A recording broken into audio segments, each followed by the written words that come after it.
And we are live on another episode of BS Busters. Thank you for joining us. And I'm joined by.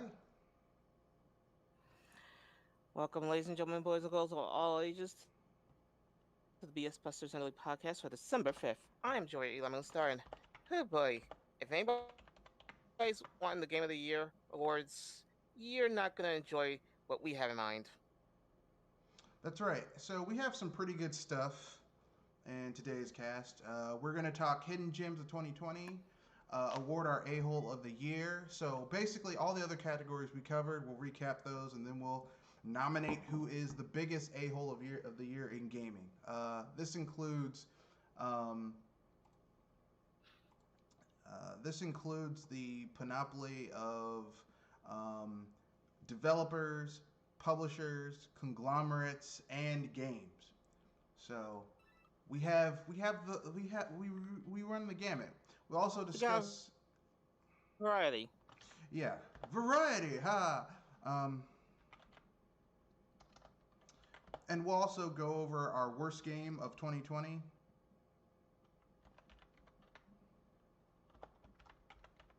So that's gonna be fun.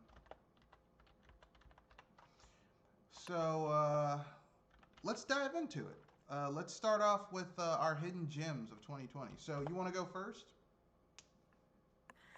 Um, Technically, it is because it has a physical release in a sense. It would be the Kings of Hyrule, but I'm not sure how you'd take it.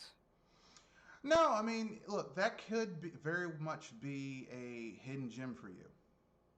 Um, Yeah, I was just saying, considering how you take it, because I know that Kings of Hyrule has a digital release. I was saying that it's a physical release right about now. yeah, but hidden gem just means that for you, you didn't see it being a good game, and it kind of surprised you. Yeah, Physical or digital release doesn't matter. It just means that the game's a hidden gem. So why is it a hidden gem? Sell us on it. basically, if you're into music and you're actually into the tempo of a game, you have to really feel like you're getting lost in the beats of it. This kind of game will actually be your jam. Going into moving to the beat, attacking to it, kicking kicking boss rear end with it. Okay, fair enough. Anything else? Well, if anything, there's also some fan favorites besides the main characters like Zelda and Link. You actually get Skull Kid in this too, and you even get some harder challenges as well, like try not to screw up on your beats, or well, you're gonna get toasted. All right. Okay. Anything else? That, I think that covers most of it. All right. So my hidden gem of 2020 is, well, I already talked about it in a previous cast, but I legitimately think this is a hidden gem. So my hidden gem of 2020 is none other than um, Yakuza 7 Like a Dragon. Because, like, basically, it's a legit RPG. I didn't see that coming, you know? It's like one of those things where you're like, okay, this is pretty awesome, and then you play it and you're like, damn, this is a complete and total a legitimate RPG.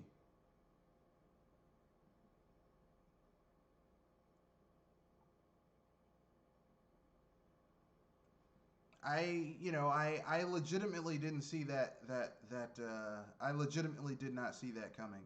Um, the great thing about Yakuza 7 is like before the game came out, I had pre-ordered it already because I'm a Yakuza fan. But basically, as time went on, I realized, oh snap, this game is a complete and total RPG. Like no ifs, ands, or buts about it. It's a complete and total RPG, and frankly speaking, I think that is amazing.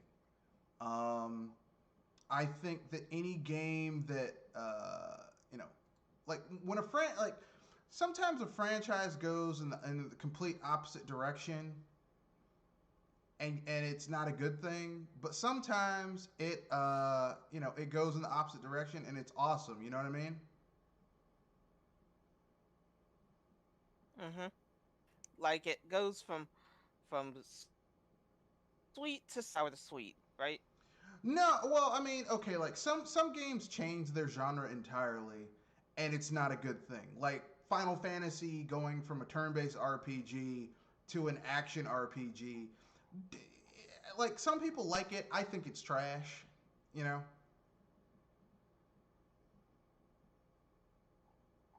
but this shit actually works. You know, Mm-hmm. it actually works. Um, I was surprised by that. I didn't think that that was going to work. Like everything that you would think to be in an RPG with a job class system exists in this game. There's different job classes. They're character-specific job classes. They're weapons that only certain characters can equip.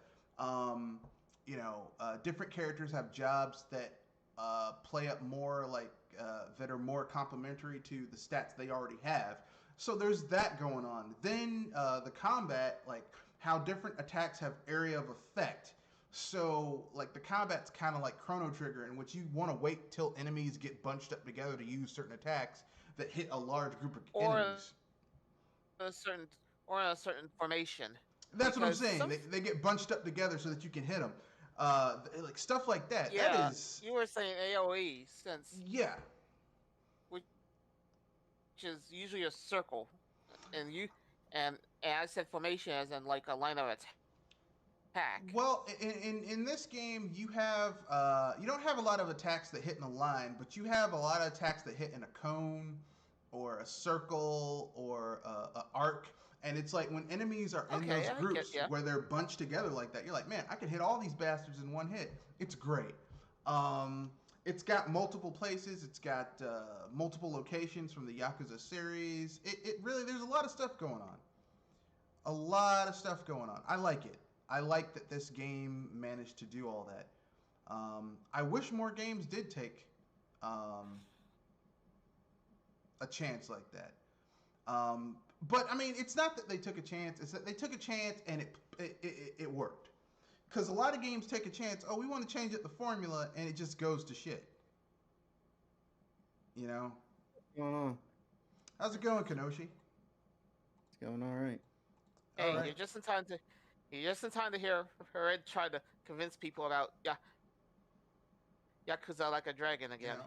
Now, I mean, I will say there is one downside to the game, and that is the heat. Like, you can't really do heat actions in the game like in previously in the series, which were essentially the press button to win action. Like an environmental special attack you could use that could do massive damage or execute an enemy. Like in previous Yakuzas, if you were fighting on the balcony part of a hostess club, sorry, a host Kind of club. like Mad World, right? Not really, no. Mad World's a bit too violent for. Although actually no, I take that back. It is like Mad World. Like for example, if you were like, let's say you were near a balcony and an enemy's health had gone down to where you could use a heat action, you would grab the person and throw their ass off the edge of the balcony, and that was an instant win because they were out of the fight. Or you could pick up a bike and throw it on a dude and then curb stomp the bike. So it's like you curb stomp the bike and the dude at the same time. You can't do that in this game. To make up for that, you have special attacks and dual techs and triple techs between the people in your party that basically do extra damage.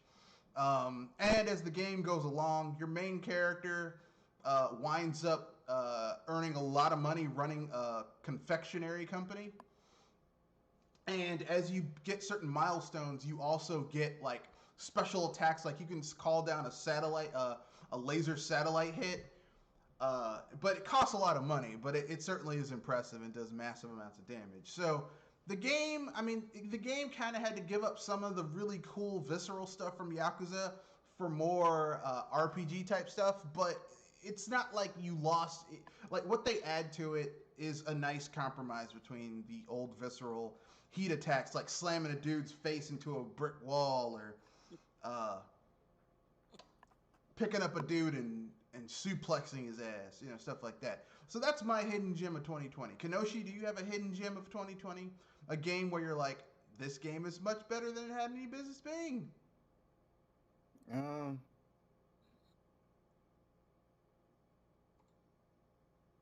I don't.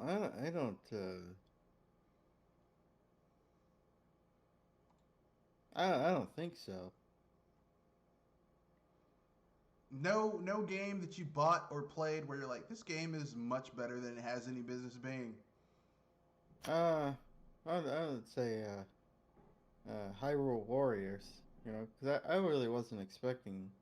Wasn't expecting too much from that game, but I enjoyed the fact that it actually looks like, it looks like Breath of the Wild, and it definitely keeps a lot of the aesthetic, the sound effects, and some of the music, and I think the story's, I mean, it's not anything groundbreaking, but the story's all right for a game like that, because I wasn't really expecting the story to be much of anything, but I've been intrigued by it so far.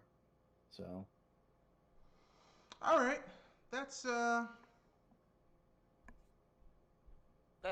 surprise. that's fairly interesting.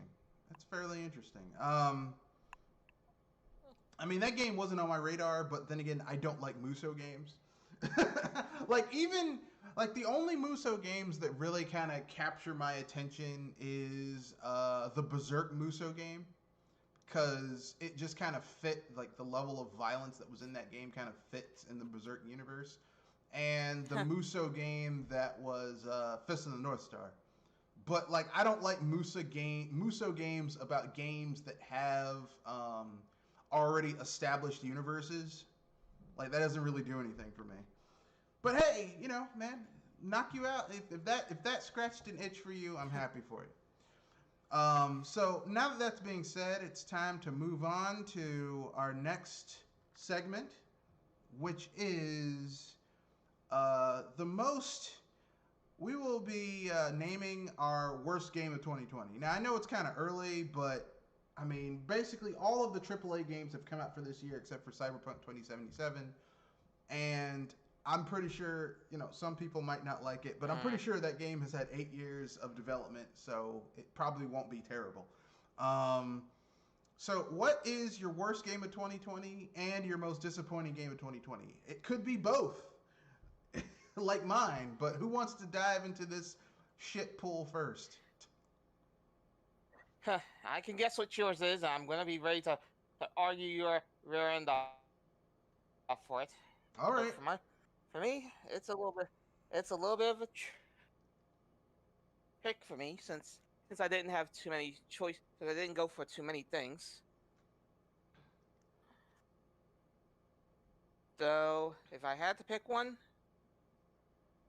it actually be a DS.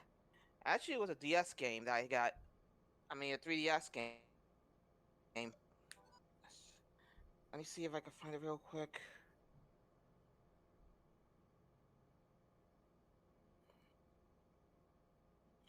Oh yeah, I remember why I grabbed RPG Maker Fez. Yeah, I can't say I'm really surprised, because if you're gonna get an RPG Maker, and I say this as someone who has Yeah, and this is me trying to actually play the RPGs, mind you, not trying to create one, play one. Yeah, but even then, like, RPG Maker has never been worth a damn on handhelds. Like, if you're gonna play RPG Maker, the best version's gonna be on PC. Like, RPG Maker on consoles has always been trash. because basically you're not going to be able to go into the code properly and really do what you want to do with the RPG Maker. And as far as playing RPGs, like the only RPG Maker that I know of that's on a handheld that's actually kind of interesting is the RPG Maker's engine that's for like Game Boy games. But you don't really need a Game Boy to play those games. I mean, it helps because there are some that are made for it, but you can download and play those games anytime you want with only Yeah. 2 buttons. What is this? Dive kick?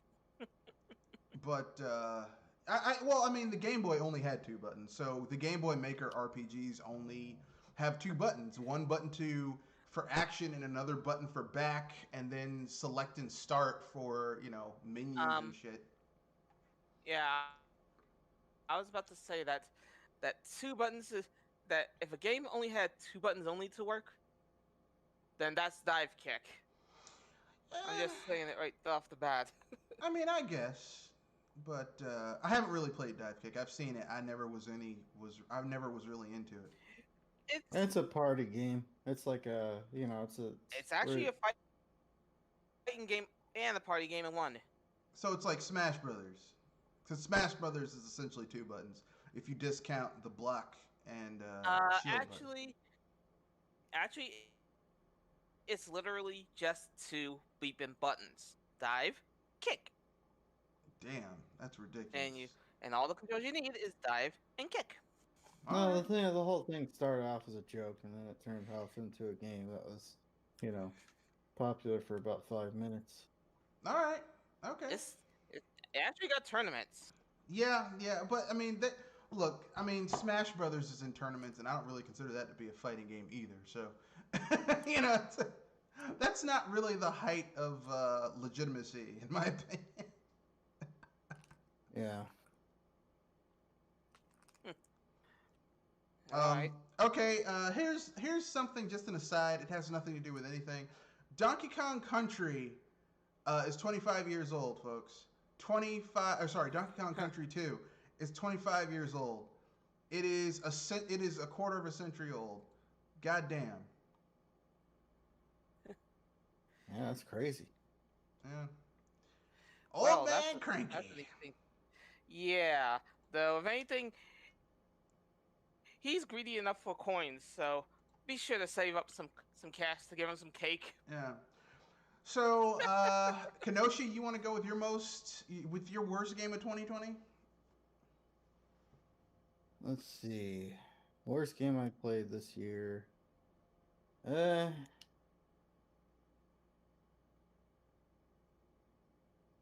don't think I really played anything I thought was really all that terrible. But I would say that the worst game I think I've seen this year was Last of Us Part 2, and how how disappointed, how all the character assassinations, both figuratively and literally, that went into that game, and that could easily be a top contender for the worst. All right. Okay, Yeah. That's fair. That's fair. Okay, I guess it's my turn. So, let's see. My worst game of 2020. I was just thinking about it. I don't want to put that game as the worst because even though it's my most disappointing game, it's not the worst game I played in 2020. The worst game I played in 2020, just in terms of gameplay concept and execution, was Final Fantasy VII-R. oh yeah, that I game. fully back then agree with you there. I actually did play that game. It is.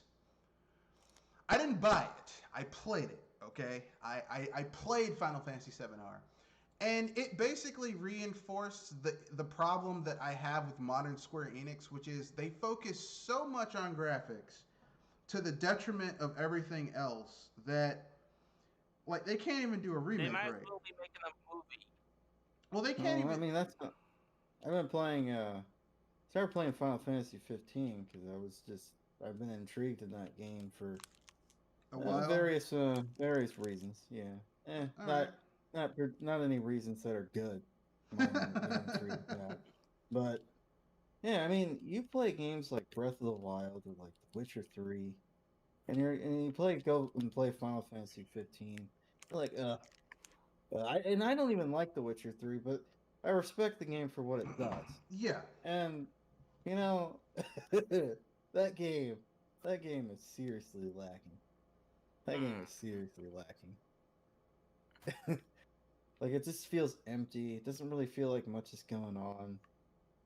Whereas Breath of the Wild, The Witcher 3 has a lot of moving parts. I'd say The Witcher 3 may have a bit more moving parts as it comes to how you interact with NPCs than Breath of the Wild, but it just doesn't seem like there's all that much there as it comes to how the world is, set up.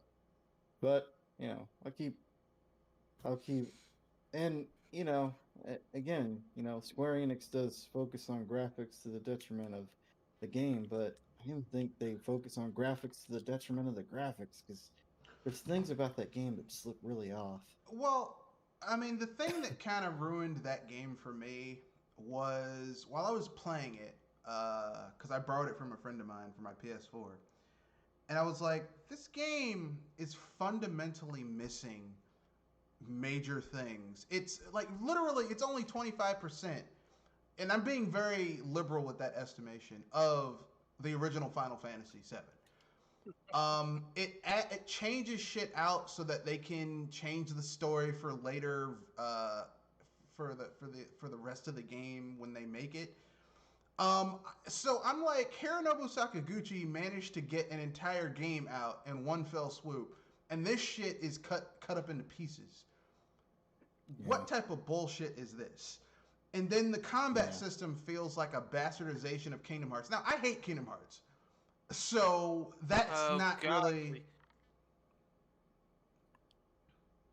No, the reason Kingdom Hearts is a mess there. The reason they cut that game into pieces is just because they're trying to milk as much money out of the Final Fantasy VII branch. The Final Fantasy VII. Which is possible. We already know that. That was the reason they did it, because they wanted to. And I'm a partial one, and I hate that idea. I said partial because the thing that I like most about it is the battle system, and Red could agree with me on how much that is what, Kingdom Hearts? More of a watered down version of 6. Final Fantasy 7R. No. Here's the thing. Okay, look. If Final Fantasy VII is your first Final Fantasy, everything about it is you're gonna think it's fucking awesome. But I had been playing Final Fantasy up from the first game all the way up to 6. Yeah, even the Japanese versions, I played those too. So sequentially, Final Fantasy 1, 2, 3, 4, 5, and 6. So once 7 came along, I saw it for what it was. They literally did it. Literally, the only thing of any significant value that it brought to the franchise was that it went into 3D. That's it. Everything else is just other shit that happened. Like, if you compare the protagonists from Final Fantasy, Cloud Strife is one of the most uninteresting protagonists in a Final Fantasy game I've ever seen. Uninteresting. Like, literally uninteresting. Hell, even Bartz from Final Fantasy V was more interesting than Cloud Strife. If you're talking about side characters, even the side characters in Final Fantasy VII aren't as interesting as previous characters. Tifa Lockhart isn't as interesting as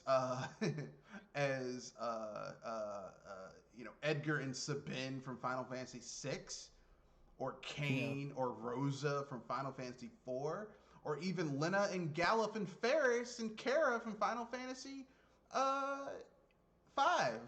I mean, 7 is inferior in every way where it should matter in an RPG. But hey, it's in 3D. It's got Uematsu music, which every fucking Final Fantasy is Uematsu music, so that's not a surprise. That's like saying, hey I was man, this about to car say, has wheels. No shit, the motherfucker. only thing that I was going to say that the only thing that I really enjoy about Final Fantasy VII will be the combat, as in the battle system. But you probably already roasted that. Well, I mean, I've said this before. The combat system is functionally the same shit that the combat system doesn't. The combat system is nothing different that we hadn't seen before. That's my problem with the combat system. It literally is the same shit that we had in previous games. There's nothing new that was added to it. So that just kind of makes me go, I'm not interested.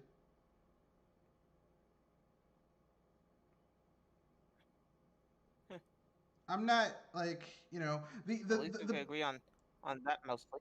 the big thing about that game is that it's in 3D. But to me, that is not a selling point. You know? It's more like a dancing bear. No, because it's ugly 3D. Like Final Fantasy 8 and 9 have better looking 3D than Final Fantasy 7. So even in 3D, it's a failure. Look, the reason that game sold gangbusters is because between Sony propping up fucking SquareSoft and pumping like $200 million in the marketing campaign. The marketing campaign sold Final Fantasy VII, not because it's a good game, because it isn't. I mean, like here's the thing, okay? If you compare how Final Fantasy has gone down and gone to even being shittier than it was, when it jumped from the SNES to the PlayStation, it's a fucking masterpiece compared to where Final Fantasy is now. But if you compare it to like Final Fantasy 4, 5, 6 on the SNES, it's nothing special. It really isn't. It is nothing special. And I know people are going to get mad at me. How could you say that? I love Final Fantasy 7. Good for you. I think I just hate Final Fantasy 7 because of the hype around it. You know, more if there wasn't so much hype around it, I probably wouldn't mind it that much. For me, it's not that Final Fantasy VII is that bad of a game. It's that Final Fantasy VII is hyped up to hell, and it's not nearly as good as what people would have you believe. Yeah, it's not. At least in my opinion. I know some people are going to get mad. They're going to be like, "How dare you?" But I'm not one of those people who's like, "Yeah, Final Fantasy VII, it's the best shit ever."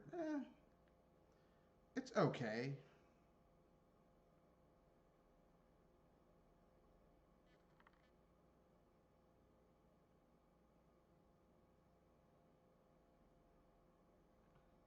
I'm not like, I don't think it's the worst shit ever. I don't think it's the best shit ever. I think Final Fantasy VII is.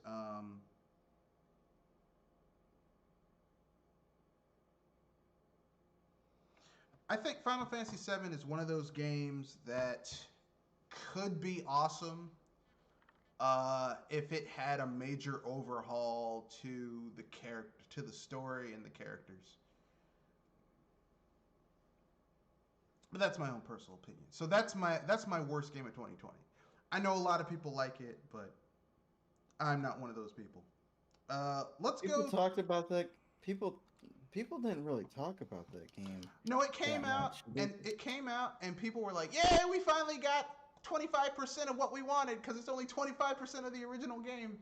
And people played it and were like, "It's okay," and then they kind of went back to playing other shit. That's basically.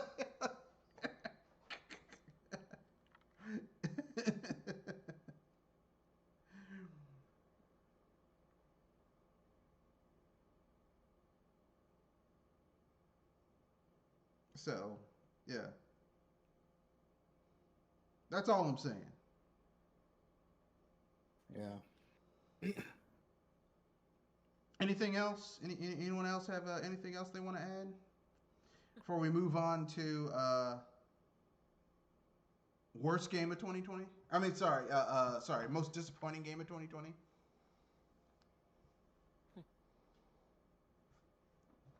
I'm set.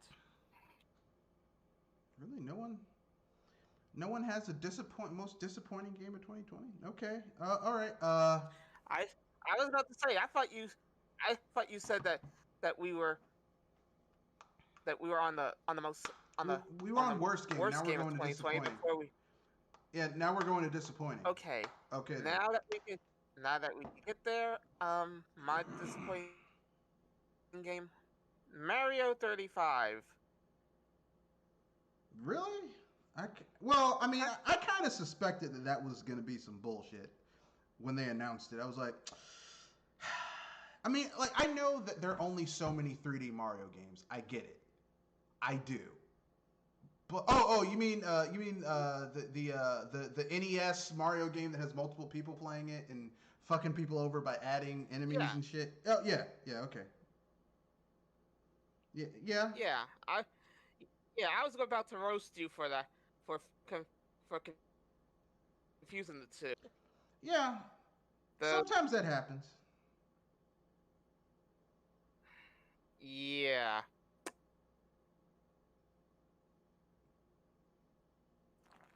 So if anything, I would say Mario 35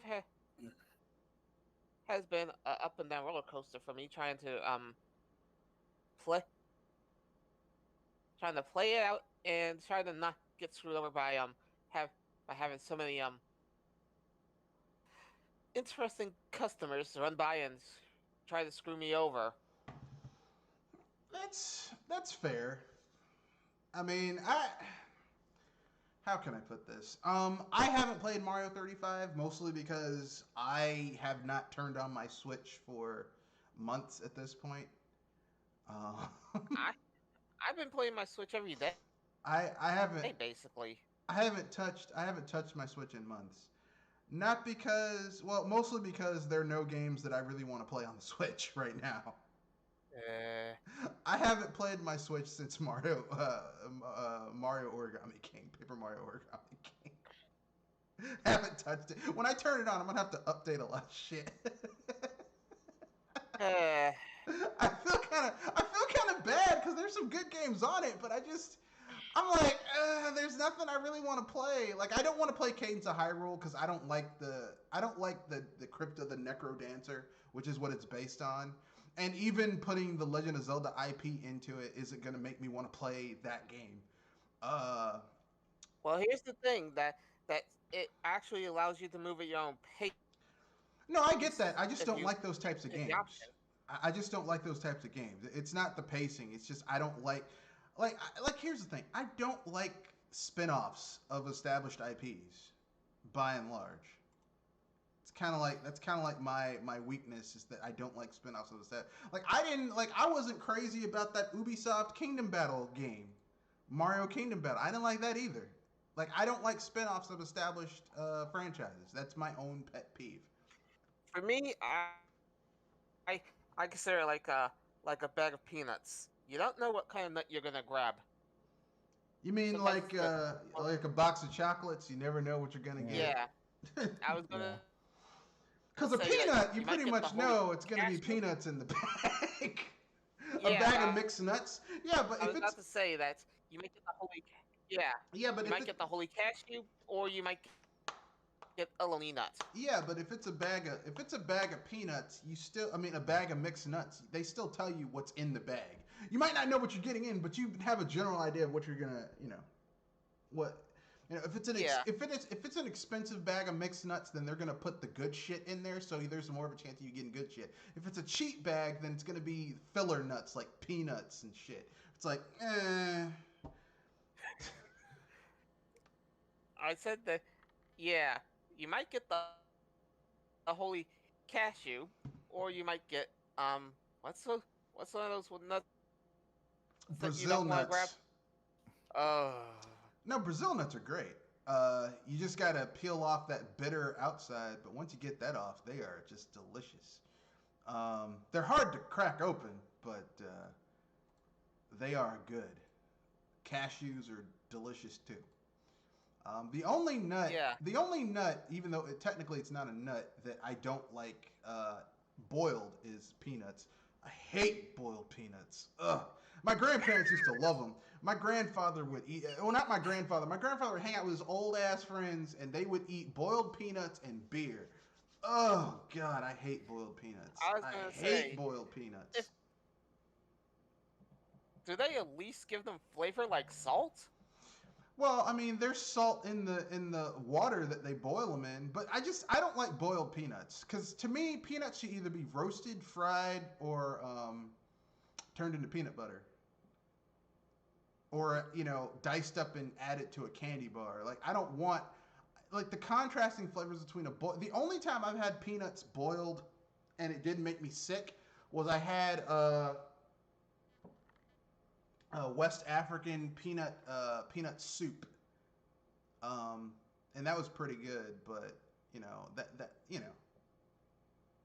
that's like a that's like A a very delicacy, you know. And how often are you gonna eat that type of shit? But anyway, that's neither here nor there. So that's your most disappointing game is Mario 35. I could see that. yeah. I didn't remember. I said I didn't get many games. Yeah, yeah, yeah. 2020's been a shit year. Kenoshi, you want to go? Super Mario 3D All Stars. That was disappointing. Uh, Look at Oh, look at okay. games like Spyro. I was about to Look at dive games in. like I was about to dive in because I thought that's what she said, yeah, but it's 35, so I can dive into this one. Yeah, well, I mean, I yeah. know that there's only like 5 or 6 3D Mario games. So there's like Mario 64, Mario Sunshine, Mario Galaxy 1 and 2. So that's 4. Mario 3D World, and they're already making that game. Has that game come out yet, or does it come out later on this month? It doesn't matter. It comes out next year in February. Okay, so it comes out next year. Okay, so you got Mario 3D World, the remake, which is adding new content. So that's the only reason I'm kind of looking forward to that game. And then you've got you've got 3 Mario games in there. Like Galaxy 1, which I mean, look, listen, I like the first Galaxy, but Galaxy 2 is so much better than the first one. And they Yeah. couldn't even throw you a freaking bone. They didn't even make Galaxy 2 an unlockable on the cartridge. I mean, yeah, on the cartridge. I'm like, come on, man. Like for real, you're gonna charge $60 and Sunshine. I don't care who you are. Sunshine is the weakest of the 3D Mario games. The weakest. I was gonna say that in short, you're basically paying $20 6 times over for 3 Mario games, with one being the softest of the 3. It was just, and they charge people $60 for that, and it just has those 3 games on it. I know, because here's the thing. Okay, this isn't the first time Nintendo has done like a Mario All Stars thing. They did it back in the day on the SNES, but that cartridge had tons of fucking games on it. Okay, like in its initial release, it had Super Mario Brothers, Super Mario Brothers: The Lost Levels, Super Mario Brothers 2, and Super Mario Brothers 3, and the original Mario Brothers arcade game. So that's 5 games for $50-$60. That's a good deal. And then in the second release, they added Super Mario World to that. So you got 6 games for like $50 or $60. That's a good deal. You get fucking 3 games, and one of which is arguably like shouldn't really be on there. Come on, man. I mean, I knew they weren't going to put Odyssey on there. I get it. But we couldn't get like Super Mario 64, Super Mario okay, include Sunshine, but include Galaxy 1 and 2. That was too much. That was a bridge too far, really? Come on, man. Well, the thing about it's not even that. They just didn't put any effort into the port besides just porting it and maybe adding some new controller functionality. Because you look at Tony Hawk 1+2, or the Spyro trilogy, or the Crash trilogy, and those games were rebuilt from the ground up, and they only charge you $40 for those games. Yeah. So it's just kind of like what the heck? You know? I mean, we should expect a little bit better from Nintendo. Well, this is Nintendo, and they can do whatever they want, because as long as they have people who will buy anything because it has Nintendo on it and not hold them to a higher standard of accountability for what they put out, you know, if people will give you money for doing the bare minimum, why should you do better? Yeah. And that's any company, but Nintendo.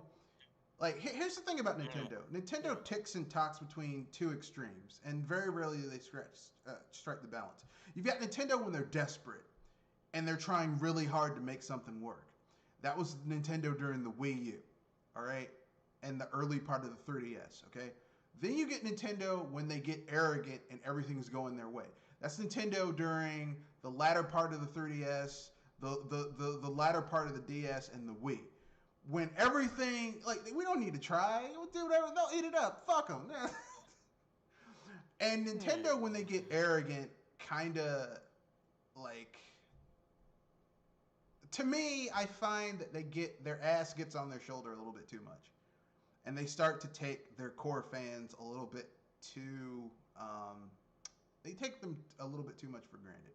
But that's my own personal opinion. I could be wrong. You know, it could be because they're trying to appeal too much to another audience, to the detriment of their core fans. You know, it just business concerns, but it comes across as arrogant. Could not be, but that's what it comes across as. My most disappointing game of 2020 was Origami King. I call it. I knew it. It was disappointing. I effing fucking knew it. That game. I tried really hard, but yeah, that game is a capital. It's disappointing. Shit. I think I scored that game a D. Well, look, listen, okay. I tried. I played it. It's better. It's I call. I mean, bullshit on it because I'm actually trying it out. Have you played it yet? No. My question: have you played it? I am playing it. You haven't listened. Have you beaten it? I am playing it. Have you played through all of it? I'm going through the levels. Okay, then. Then once you beat the game, as I just started. Once you beat the game and play through all of it, out. No, you can't. That's like you're like someone coming up to me saying, "I will call your bullshit." No, you're literally like you're literally like someone coming up to someone saying, someone says, "Hey, this book is trash." You're full of shit. Well, I read the entire book. Oh shit! Well, have you read it? Well, I read like the first 3 chapters. Then how the fuck are you gonna tell me that I'm full of shit because I feel the game is trash? You're full of bullshit. I disagree. I'm saying that you're. I disagree. The game is. All agree to disagree. The game is. You're gonna be shown wrong. Well, fine then. I tell you what. Once you finish playing the game, you can give your review on it. But for me, the game was disappointing.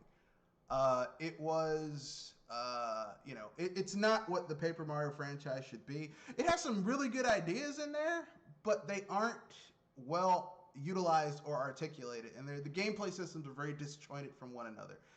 The game literally feels like someone was trying to make a legit Paper Mario RPG, and then someone over them came in and said, "We ain't doing that shit. Change it."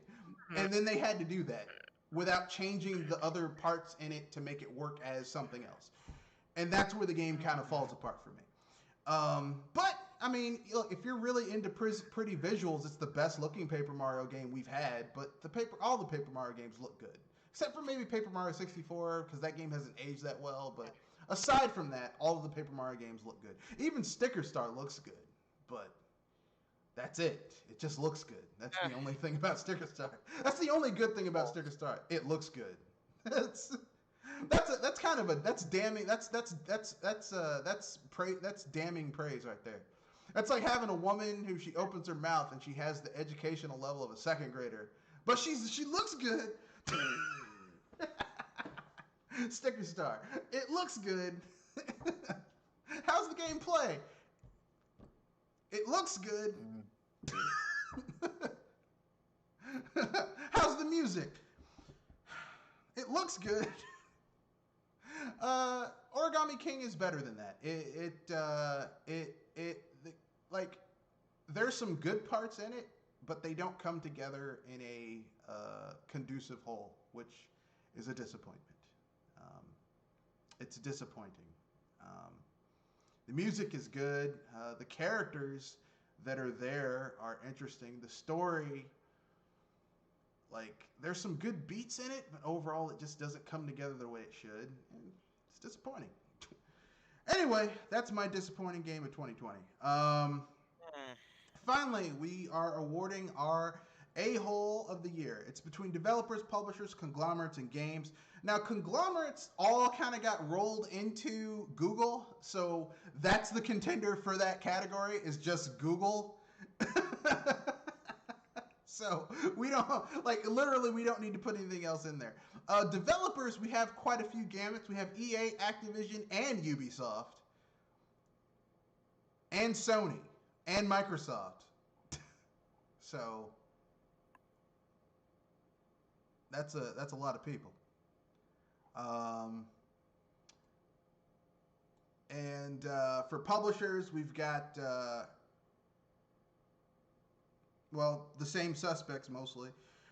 And games, I mean, mine was Fallout 76, just because they had the nerve at the beginning of this year to charge people $150 for a premium model, and yet the core of the base game is still a broken piece of shit, which is hilarious.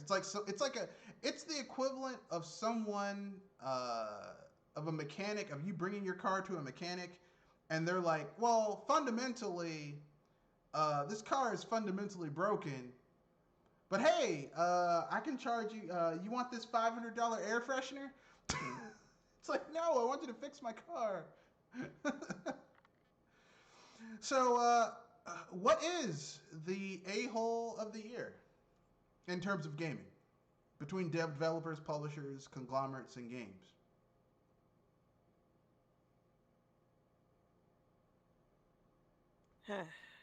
I'd say give it to Stadia's creator, Google. Really? You're gonna go Google? Seriously? Hey, it's one thing that you mess up on a game, but on an entire system? I gotta go Ubisoft. Because here's the thing, Stadia is just a shitty product, okay? Ubisoft had people borderline getting raped. I mean, those are two completely different things. A shitty they aren't forcing you to use their shitty product. That's why Stadia is failing. The thing is that I thought that Ubisoft already got roasted last year, which is why I was trying to not go which is why I was trying to think that they shouldn't be a two-timer. No, not when it comes out. People are getting borderline raped and roofied in like a hostile work environment. I mean, god damn. I mean, those are two completely different. Okay, I get the point there. If it wasn't for the actions that they pulled off, I would stay with Google, but I actually would go with Ubisoft. I mean, you calling Google out as the worst because of Stadia is like if we, back in the mid-90s, if we called out Nintendo for the Virtual Boy. It's a shit product. Like, that's Google's egregious thing.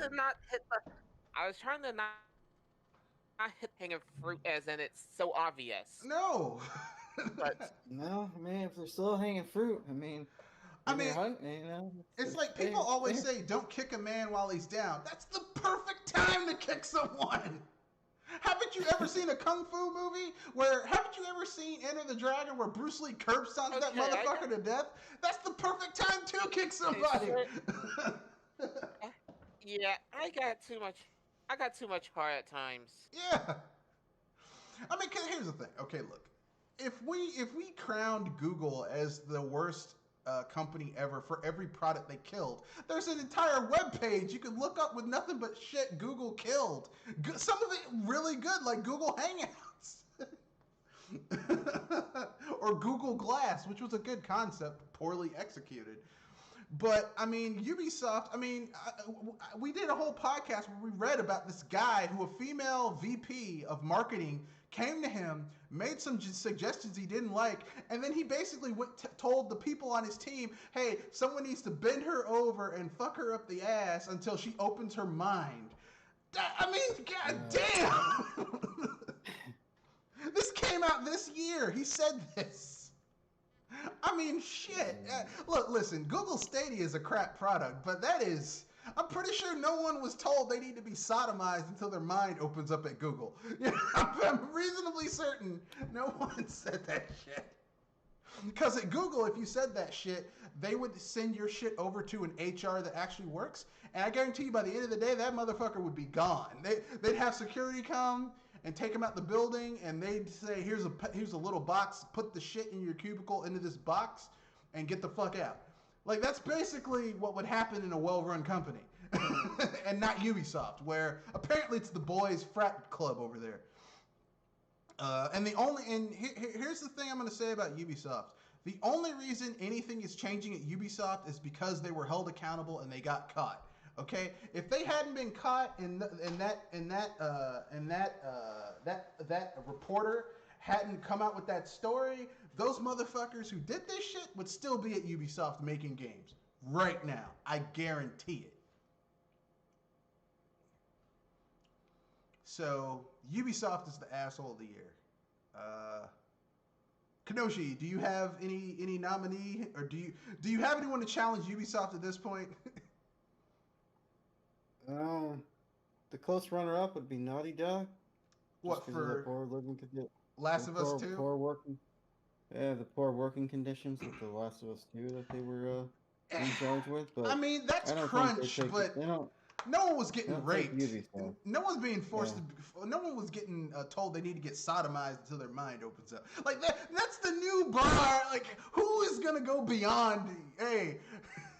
I mean, and here's the thing. I cleaned up what that guy said because it was in French, so it was even more vulgar in French.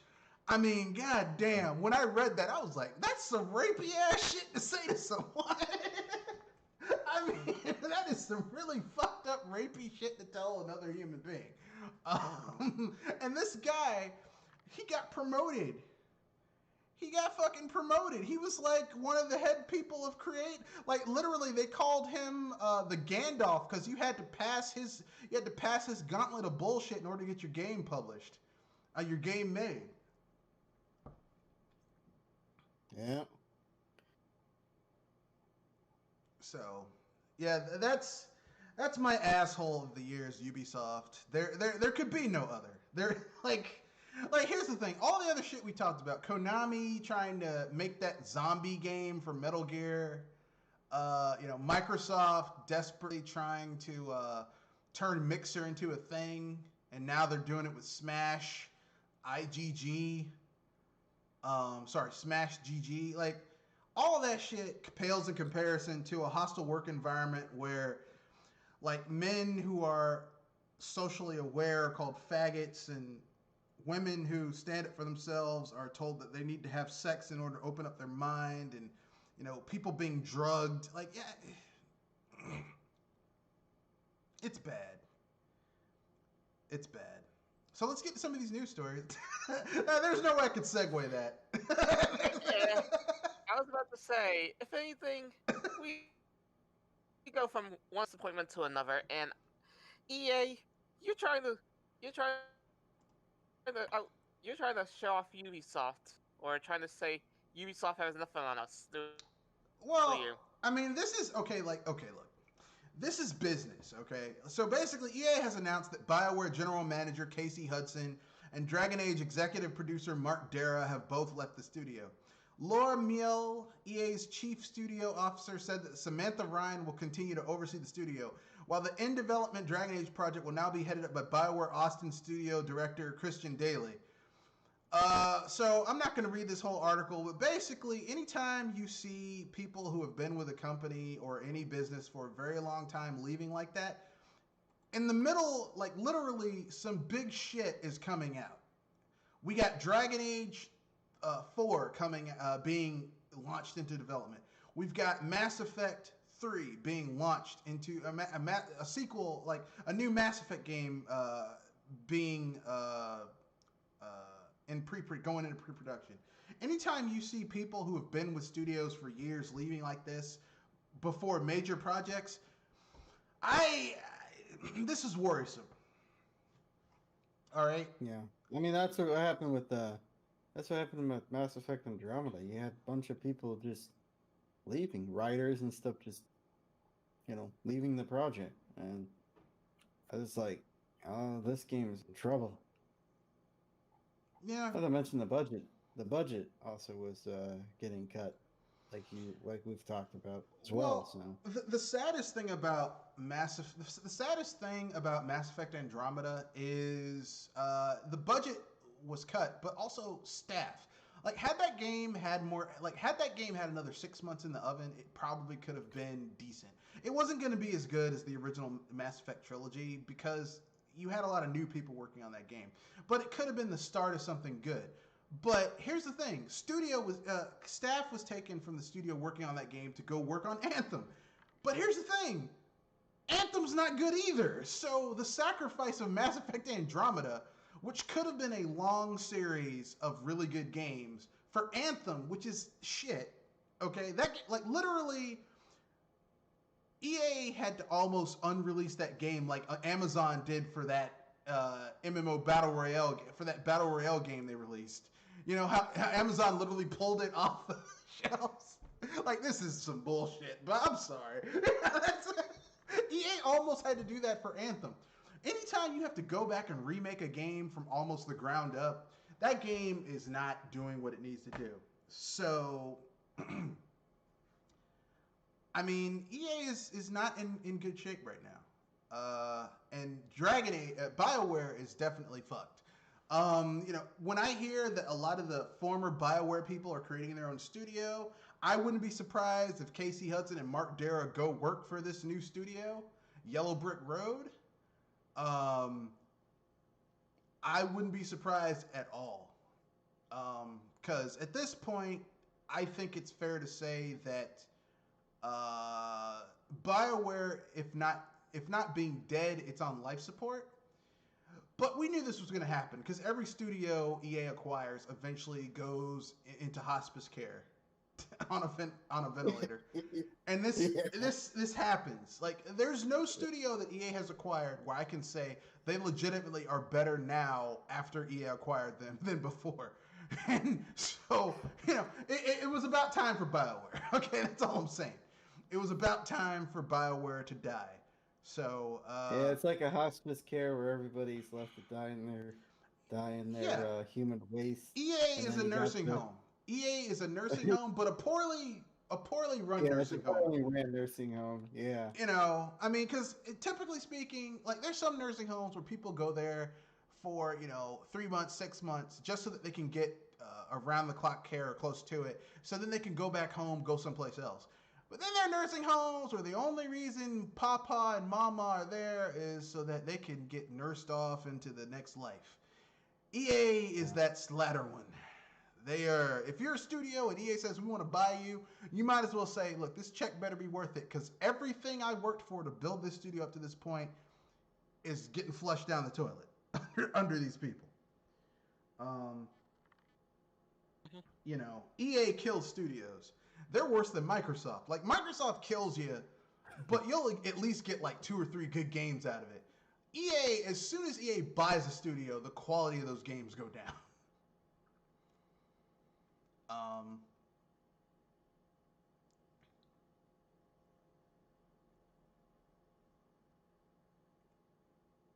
But anyway, yeah, so for those of you who ask, who are like, well, why is this a thing? I don't know, but it's done. EA is like, I mean, at this point, what can we say? What can be done to fix this? There's nothing that can be done. This is worrisome. Like, for those of you who are hoping that the next Dragon Age is going to be good, probably not, because BioWare Austin is the same studio that made Mass Effect Andromeda. I mean, you got look. Oh shit! Shit! I ain't expecting. Really, BioWare's magic, it's gone. It's gone. BioWare hasn't been good since the founders of BioWare left. The two doctors who created that, Greg Zeshik and that other guy, and so once those two left, BioWare started going down the shitter. So yeah. So I mean, BioWare probably hang on long enough to get out Dragon Age 4, maybe. But and maybe revamp Anthem. But if you're expecting a return to BioWare back in the day, you ain't getting it. It ain't happening. This is one of the things that kind of made me start to hate PlayerEssence.com as a website back in the day. Was when Dragon Age Inquisition came out, and like they were like, BioWare is back. BioWare's not back. Dragon Age Inquisition is trash. Yeah. And I stand by that statement. It is not a good game. I heard that game was technically just it was technically busted. Well, it ran like one game of the year. It ran like shit. Just on a technical level, on everything, it ran like shit because it was basically they took the Frostbite engine, which is really like I don't care what anyone tells you. Everyone's like, you can do anything in any engine. You can, but that doesn't mean you should. Okay, different engines are good at different shit. Unreal is kind of a catch-all engine. You can make anything with Unreal and it'll get the job done, okay? Crytek is really good at physics.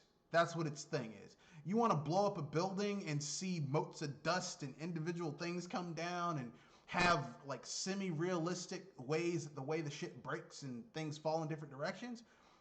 Crysis, that's what Crytek engine is for. That's what it's good for.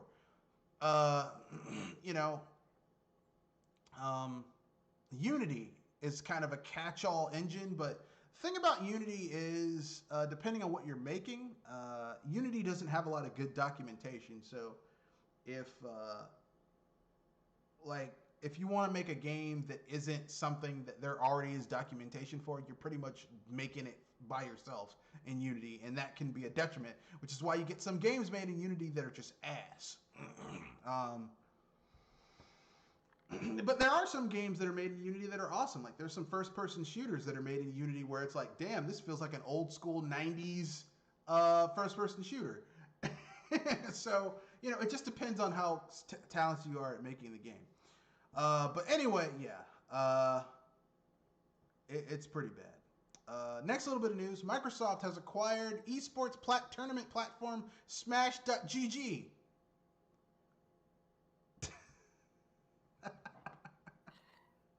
Ooh, okay. Something else. These corporations just love running stuff into the ground. Yeah, I went when I saw the news, I was like, so I wonder when Microsoft is gonna euthanize this like they did Mixer. And someone was like, well, Mixer was actually on its way out. I'm like, no, it wasn't. Mixer was like a nice third platform for people who didn't want Twitch or YouTube. Yeah, it was somewhat successwell. And then Microsoft came and fucked it all up. I mean, they yeah. God. They're like, we'll buy out Ninja and Dr. Disrespect and all these other big Twitch streamers, and it'll make Mixer huge. It didn't work. They blew their budget on people who just took their money and did nothing for the platform.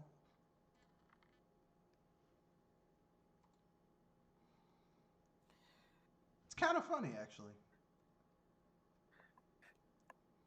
And I was going to say, at least they did not say jokes, because that could only lead to more disasters. I mean, Microsoft, okay, right now the Xbox division under Phil Spencer has been nailing it with buying shit and using it properly. Them buying all these little, kind of, second, third tier indie studios. Them buying ZeniMax. That's a pretty good deal. But Microsoft, with as long as media, like Mixer, and now Smash.gg, I'm like, damn, this is just, oh, God. Whoever they have in charge of this part of their business is just fucking up, man. but that's neither here nor there. Huh.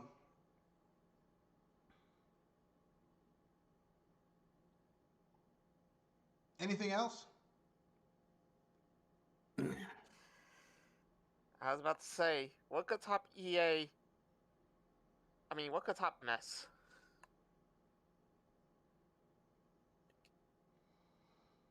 Could you repeat that? What what could top the mess that we heard already? With Mixer? Yeah. I mean, I think Smash.gg is gonna hit harder. No pun intended. It's gonna smash harder than Mixer, because Mixer had an established audience beforehand.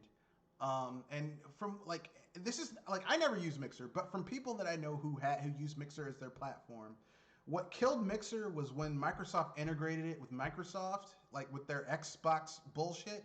And you'd have people like grown ass people talking about video games or streaming something, and then having kids say, "Hey, what game are you playing? Yeah, can I play it on Xbox?" and shit like that. And it's like they tried to turn Mixer into something that it wasn't. Yeah. And now they're doing the same thing with Smash.gg. I guarantee you that's what they're doing. They're probably gonna rebrand it as some Xbox bullshit, and it's probably gonna kill that too. Because the thing is like the days of Xbox as being this core hardcore gaming. Like if they had done this during the 360 generation, it could have worked.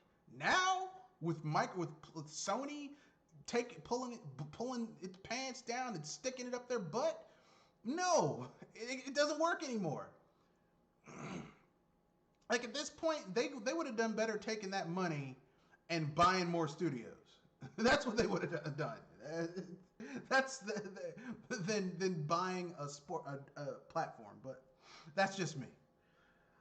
Anything else you guys want to say? I mean, we kind of got finished early, so. I want to talk about the. I'm actually surprised that we did. Yeah. I want to talk about the PlayStation 5 debacle with the Scalpers. With the scalpers and Oh. And oh, I can have a good laugh about those guys. I mean, now the thing is that quote by that company. There's a couple things I wanted to say. Actually, before we get to the quote, apparently they said they got 1,000. They've been getting over 3,000 of PS5s, and what? they have them because how they do it is they have these bots where they go online and they eBay and they bid and buy the shit early, Yeah. and then they're gonna sit on them until the price goes Sniper up and then sell them. So I think the PS5 is like $500 plus tax. So let's say $550, and then they sell them at like $600, $700, no $700, $750, $800, and they make their profit. They make their money plus a profit. You sell 5 or 6 PS5s at like $800 a pop. You'll be in the green. I mean, it's nice money, but it just seems kind of scummy to me. Well, the thing is, right? Apparently, because in order to become part of this group, you have to pay a subscription fee, which is about $40 a month, 40 euros a month, or something like that, or pounds a month, or whatever the currency is. It's a decent chunk of change. That's. So they're getting money too. Money. They're getting money from subscriptions for people to get a PS5. People not realizing that by in like 18 months, so a year and a half, 2 years, they're going to release a revision of the PS2. There's going to be special edition bundles that you can get, and it's going to be more plentiful. So why get the shit now? Because I'm going to keep it real. The launch titles for the PS5, they're shit too.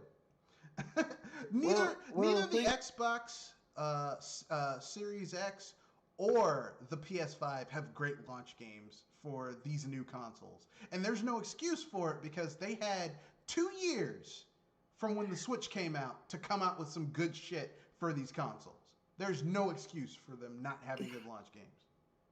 Well, the thing is, these these people who pay for the subscription fees also, they also get an allowance of a certain amount of PS5, which they can sell for a what 2 to 3 times the price. Yeah. So this company has been exaggerating their numbers because apparently there are some anonymous people that came out that were part of the subscription and said, "Yeah, we're not getting nearly as many PS5s as they're saying. It's not as easy as they're putting it out." Because again, the parts that's because Nvidia's having this problem, AMD's having this problem getting the parts to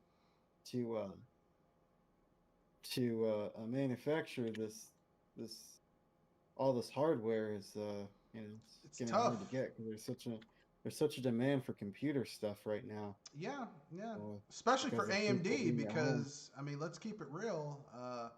AMD has won the ninth gen. Because aside from the Yeah, Switch, everything in ninth gen is using AMD shit in it. yeah. Well, the thing is, I think it was either last week or the week before, they had this quote.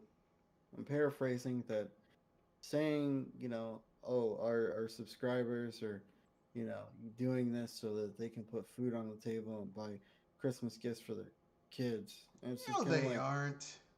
why are you buying food? Why would you pay a subscription fee that, like, it makes no sense. And it's just No, like look, they're listen. trying to get sympathy. They're trying to, get sympathy from people. So Look, listen. If people were trying to do shit to get put money on their kids' table, they would be doing day trading in stocks. yeah, Okay, that is a money making endeavor. Like you buy a stock early in the day, you watch it go up. Like let's say a stock that's like $8, it goes up to 12, and you sell it. That is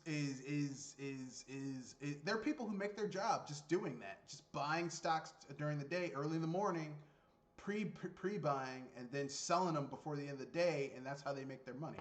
That is a money making endeavor. Buying shit to sell it at a higher price, that's some especially bullshit, with man. the especially with consoles. I mean, it's such a vault because there's going to be, it's gonna come a point when they're gonna be able to meet demand, and because all the big fans, all the people who really wanted the console, Yeah, are gonna get the console, and then it's gonna slow down because the games aren't coming out fast enough, and yeah, there are a lot of people who are satisfied with their PS4 right now, and yeah, so they'll end up meeting demand at some point, and you're just gonna be sitting on top of a bunch of PS5 and Xbox Series X's, yeah. uh, without anything to show for it. I don't feel sorry for him. You know, if you're dumb enough to buy the, well, I'm gonna keep it real. People who bought a PS5 or an Xbox Series X, unless you stream, okay, and where that's part of your job, that is like you stream the newest games. Okay, you kind of need that.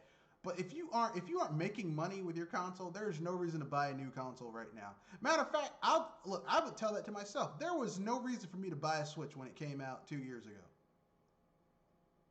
No reason. Uh huh. Yeah.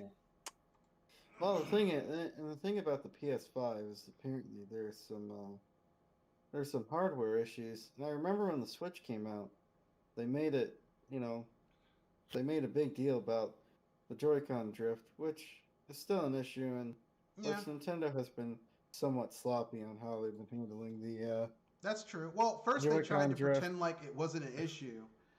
And I remember Nintendo fans. Oh, it's not a problem. It didn't bother me. It's like just because something doesn't bother you doesn't mean it's not an issue. You know, But like if I see my neighbor beating the shit out of his wife, yeah, he's not hitting me, but that's a fucking problem. Just because but something doesn't apparently affect there you doesn't mean it's not a problem.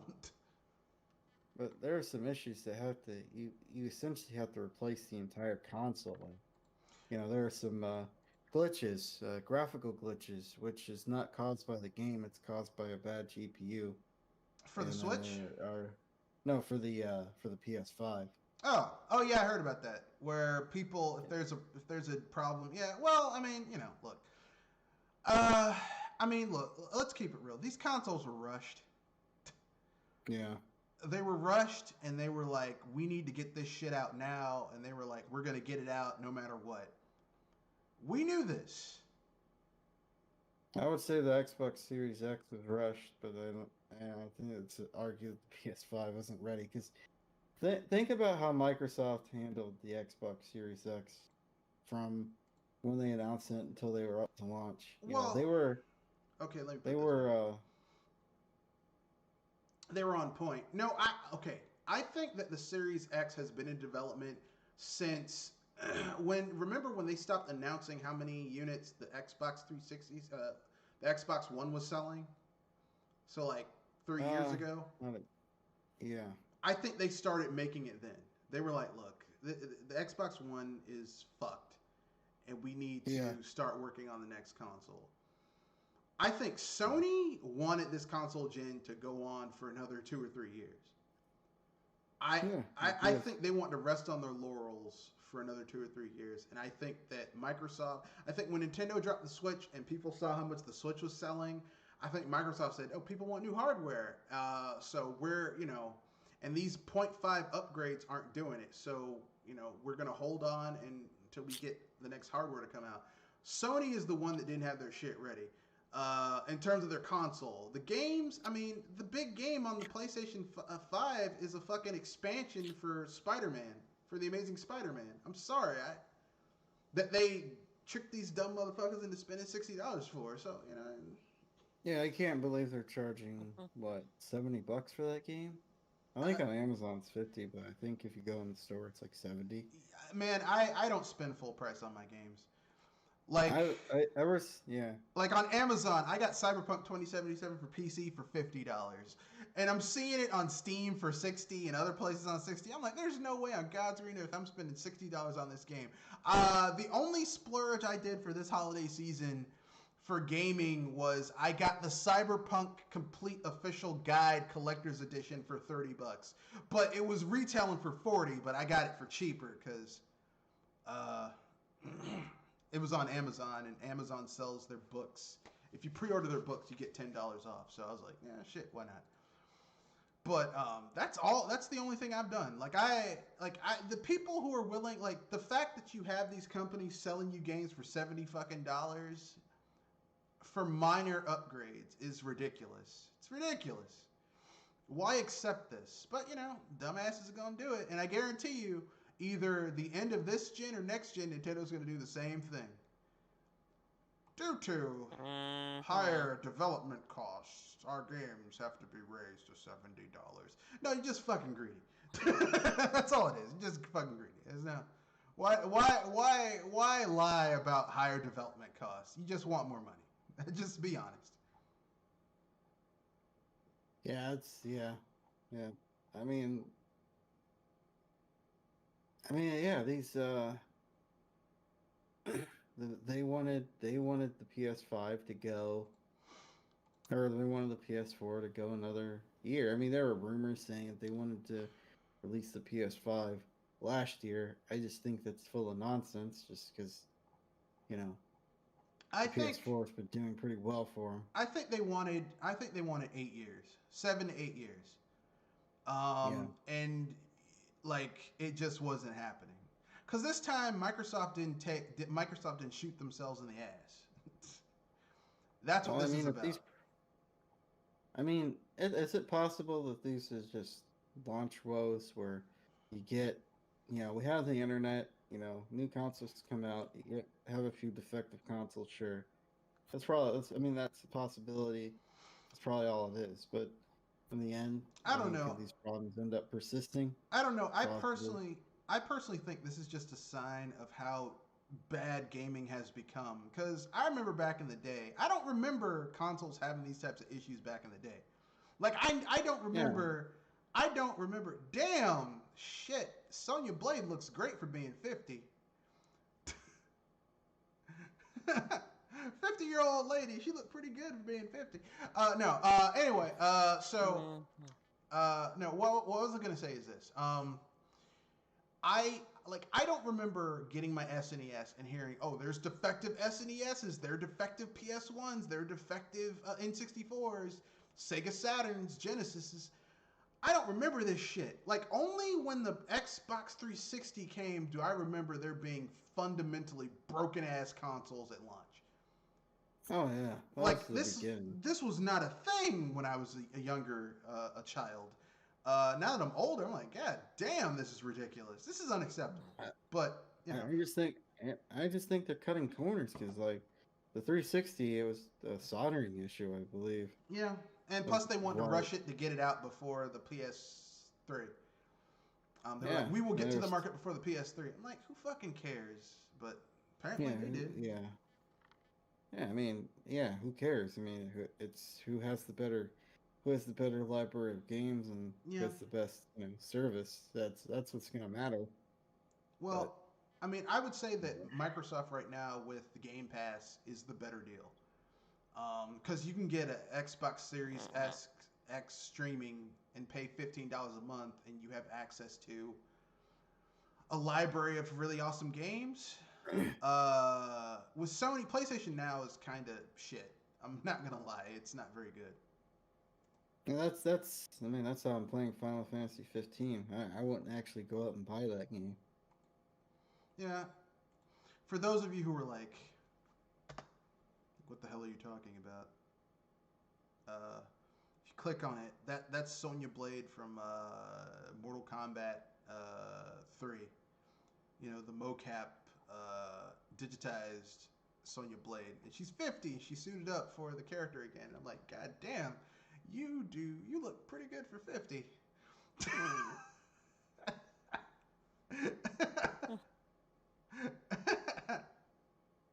And normally blonde women don't age very well, but she aged pretty well. Yeah. So with that being said, anything else you guys wanna bring up before we wrap things up? I think I'm set.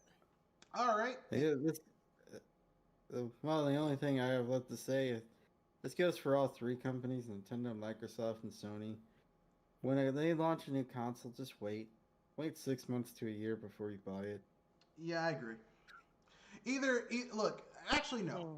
I'm not gonna say wait. If they don't have launch titles coming out that look interesting to you, because I'm gonna keep it real. Almost every Nintendo console I've had, the launch titles in the first year have been pretty good.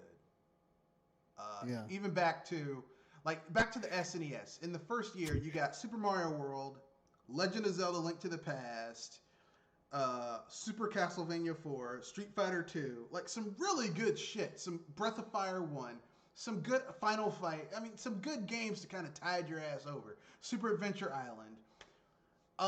Even the N64 with a much smaller launch library launched with Super Mario 64. So, Yeah. I mean, like, there's always been something good with a Nintendo console to play to kill time until the other shit came. But even the Switch had Breath of the Wild, which I know it was a cross-gen game. It was on the Wii U and the Switch, but that still was a really good game. But, I mean, with the Xbox Series X and the PS5, I'm like, what the fuck is this shit? I'm unimpressed. I know some people will disagree, but, you know, that's my opinion. Or as Mrs. T used to say, my onion. That's my onion. And I'm allowed to have it. So with that being said, that's the end of the podcast. Rate, comment, share, subscribe. Peace, good night, and Hype responsibly and to the new year. that's right. Our next podcast will be Wednesday. I don't know what it's going to be about. It might be. I might let you guys come up with the topics because Saturday's cast, next Saturday's cast, end of week cast. It's going to be all about Cyberpunk because, you know, have that game, playing it, talk about how awesome it is. So that's the end of this video. Rate, comment, share, subscribe. Peace.